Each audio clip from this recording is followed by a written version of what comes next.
आज आमे बनेवा कला चणार तरकारी। थरे कला चना को एमती बनैकी खातु, देखिए बहुत टेस्ट लगिवो। घरे निश्चित समस्ते पसंद भी करिवे। नमस्कार, मो कविता, मो चैनल कविताज फूड राउंड को आपण मानकु बहुत बहुत स्वागत।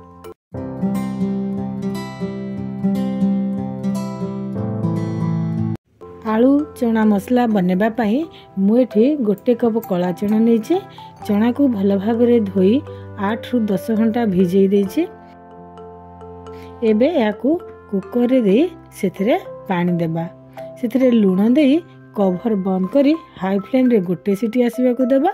तापरे गैस को मीडियम करी 4टा सीटी आसीबा जाय अपेक्षा करिबा। एबे चलंतु मसला तैयारी करिबा। गैस रे कढ़ाई बसई 2 बड़ चम्मच तेल देबा। तेल गरम होला परे गोटे तेजपत्र, खंडे दालचीनी, गोटे छोट अलैच को टिके छेचिकी देबा। 5 ରୁ 6टी गोलमरीच, गोटे बड़ अलैच को एमती छेचिकी देबा। तार बास्ना भल आसी थाए। 2टी लवंग एवं आधा चम्मच जीरा दे 3 ରୁ 4 सेकेंड जाए भाजी नेबा। एबे गोटे पिंच हिंगू देबा। 2टी बड़ पियाज को चॉप करके दे भाजी देबा। पियाज रो कलर चेंज हो गलानी। एबे अदा रसुन रो छेचा गोटे चम्मच दे भल भाबरे मिसई देबा।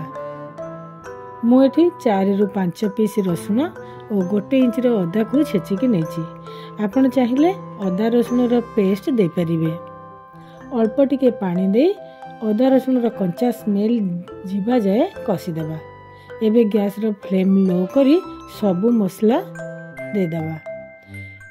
एबे सितरे आधा चम्मच हल्दी गुंड, गोटे चम्मच नाली लंका गुंड, आधा चम्मच धनिया गुंड, आधा चम्मच जीरा गुंड और टिके पानी दे भल भाबरे मिसई देबा। एबे गैस को मीडियम करी घोड़े की मसला कसीबा पई छाड़ी देबा।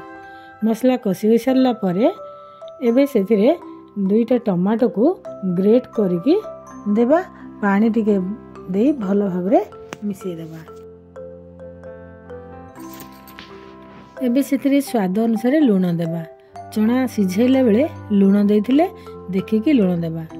मिसेकी घोड़ेकी मसला रु तेल बाहरिबा जाए कसी देबा। एबे मसला भल भाबरे कसी हो सारछि। सेथिरे गोटे सिझा आलू को काटिकी दे देबा। आउ 2 मिनिट कसी नेबा। एबे चना चेक करिबा। प्रेशर कुकर रो सीटी पूरा जाई सारला परे चेक करिबा। देखंतु चना पूरा भल भाबरे सिझी जाइछि। जदि आपन को चना भल से सिझिनी ताले आउ 2टा सीटी देई बसई देबे।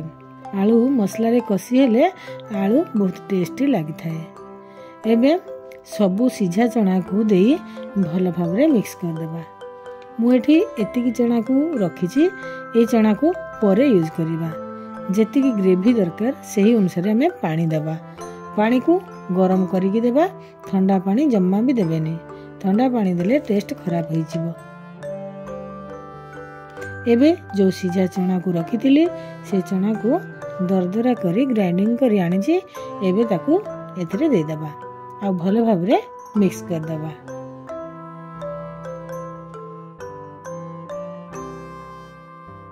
एबे गैस को लो टू मीडियम करी 4 ରୁ 5 मिनिट पाई छाड़ी देबा। एबे सेथिरे गोटे चम्मच मेथी पत्र को देबा। आउ किछि कटा धनिया पत्र दे भल भाबरे मिसई देबा। एबे हमर चना मसला पूरा तैयारी हो जाइछि। गैस को बंद कर देबा।